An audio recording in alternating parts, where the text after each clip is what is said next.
दान करते हुए काशी चली गई और काशी में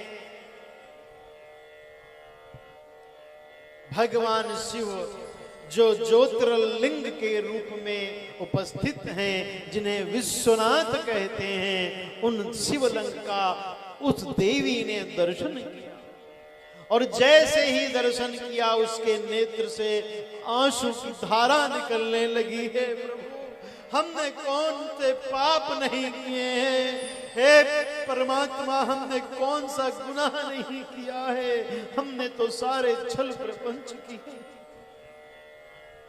प्रभु, अब ये बुढ़ापा नहीं कट रहा है, अब ये जीवन नहीं कट रहा है। मैंने अपनी उम्र में, अपनी यौवन अवस्था में बहुत से पाप किए, मैं वैधुर्य को भी प्राप्त कर चुकी।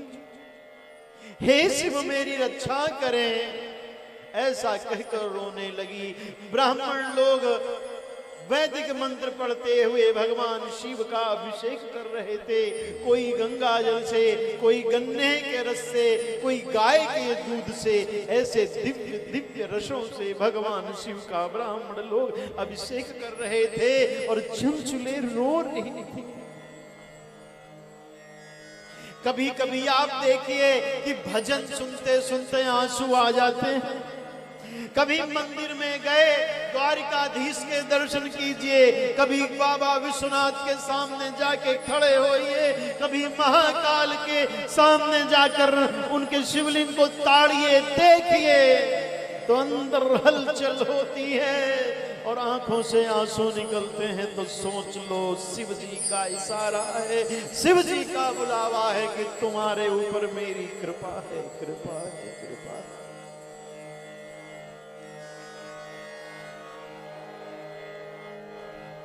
और जब इस संसार के सभी भोगों से निवृत्ति होने लगे, शिवोहम शिवोहम शिवोहम शिवोहम ऐसी भावना उत्पन्न होने लगे, जब रंग रूप और यौवन की लालसा न रहे, जब बड़े अच्छे अच्छे भोजन और पकवानों की इच्छा ना अंदर से चले, तो सोच लो वैराग्य हो रहा है। इसी को कहते हैं भिक्षाम देहि पार्वती। हे मां, मुझे किसी चीज की जरूरत महसूस ना हो, ना मैं भूख लगे ना प्यास लगे, सिर्फ प्रभु के चरणों का पान लगे, ध्यान लगे, ध्यान लगे।